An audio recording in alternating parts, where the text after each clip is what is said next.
dans la paix qui en dérive. Or, il nous dit par après que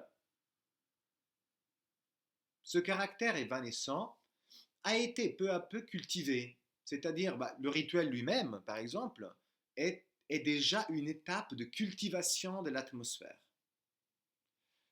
C'est-à-dire, on essaye, une fois qu'on a vécu un moment de paix qui nous a soulagés, même si pour un instant, de notre condition de fond existentielle, on aura la tendance à vouloir la répéter, à la réactualiser, à la reperformer, à la revivre.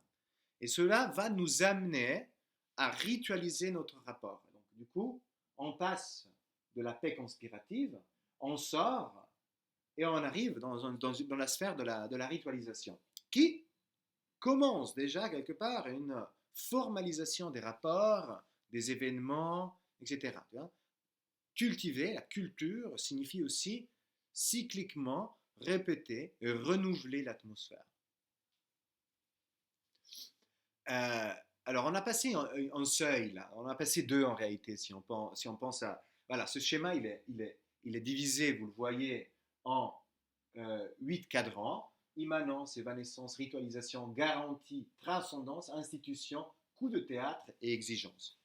Et puis on retourne à l'exigence. Donc il a une logique circulaire.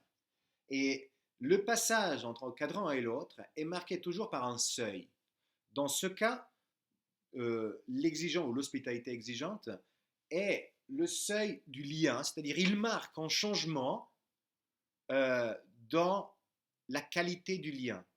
La mise en commun de notre condition exposée, seule et finie avec les autres crée un lien intime avec les autres. Et c'est ce lien qui est la base, quelque part, euh, euh, sociale pour, la, pour l'émergence de la paix. C'est dans le lien qu'on trouve le véhicule pour se soulager du vide. Donc du coup, quelque part, derrière la paix, il ne faut jamais penser que le vide disparaît. C'est juste que la paix se superpose. Elle nous délivre de la condition, de notre condition fondamentale qui est celle d'être face à un vide, à un néant. Euh, donc ça, c'était le seuil du lien entre exigence et immanence. Et puis entre évanescence et ritualisation, on a passé un seuil de la crise. C'est-à-dire, c'est une crise, effectivement, d'accepter que ce moment que j'ai vécu et qui m'a délivré du néant doive finir. Et donc, du coup, la réponse à cette crise est la ritualisation. Okay, voilà. De la ritualisation, c'est un moment qui peut durer beaucoup. Dans les sociétés ainsi dites primitives, disons ancestrales, euh, euh, le processus de ritualisation est encore en acte. C'est-à-dire les gens, le culte des ancêtres lui-même, euh, vise à se remémorer, en souvenir, okay, se remémorer euh, d'un moment conspiratif originaire qui, il faut dire très clairement, est déjà en ce moment-là un mythe. Okay, le mythe créateur, le mythe des ancêtres, c'est eux qui ont constitué, euh, qui ont vécu le véritable moment conspirationnel ou conspiratif.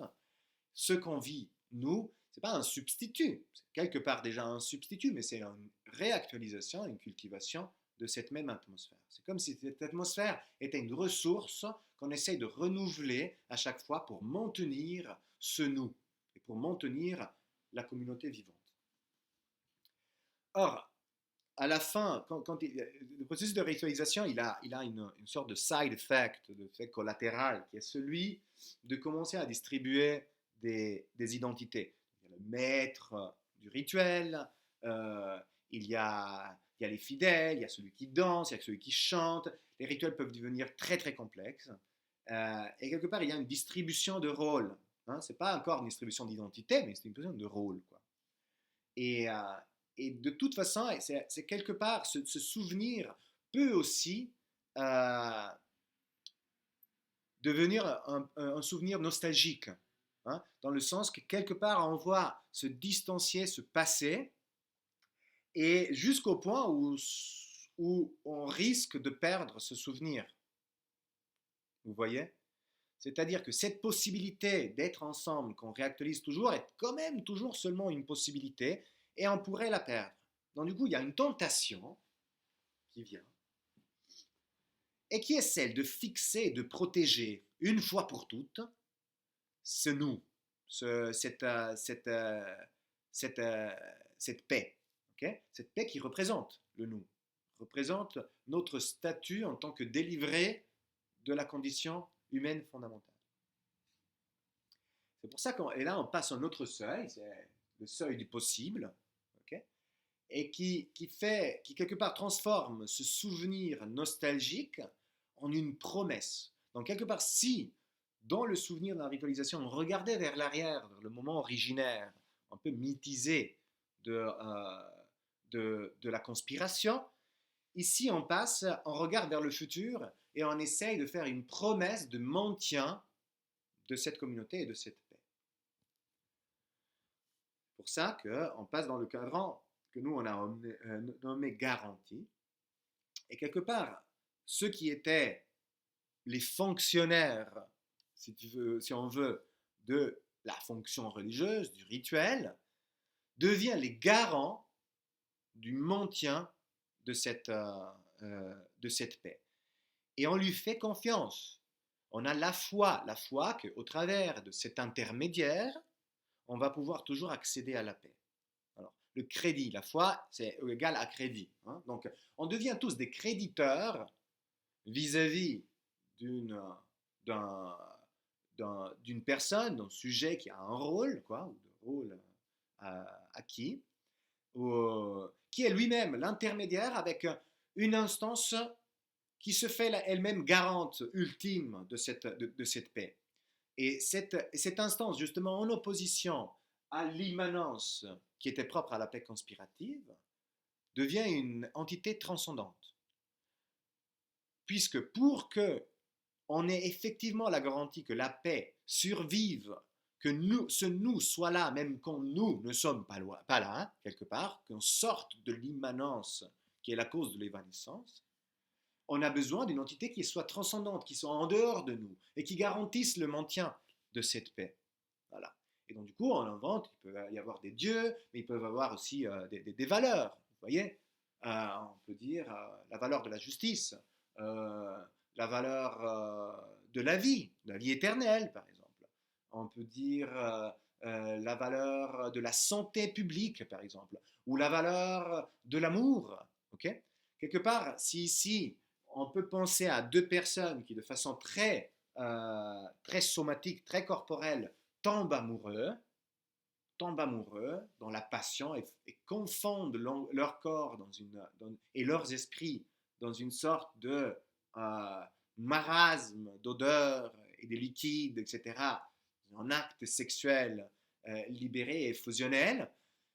Ici, on peut penser que le maintien de cette union exige une promesse, d'une part et de l'autre, garantie par une tierce personne. Cette tierce personne étant, par exemple, dans l'acte du mariage, Dieu, si c'est le mariage qui doit durer éternellement, ou dans l'acte du mariage civil, c'est l'État.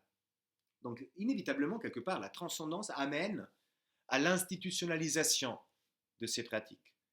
Et l'institution, donc, devient la garante. Et l'institution en elle-même est là un seul objectif, c'est celui de persister. Elle s'oppose catégoriquement et essentiellement à l'évanescence, qui était le problème. Donc, quelque part, l'institution vient répondre au problème, la crise et de l'évanescence, et essaye une fois pour toutes de fixer et de protéger en nous, sur la base d'une promesse faite et sur la base d'un crédit que la communauté, les membres de la communauté lui font. Okay, on te crédite pour être comme étant en degré de protéger nos liens. Okay, les liens qui à la base étaient conspiratifs.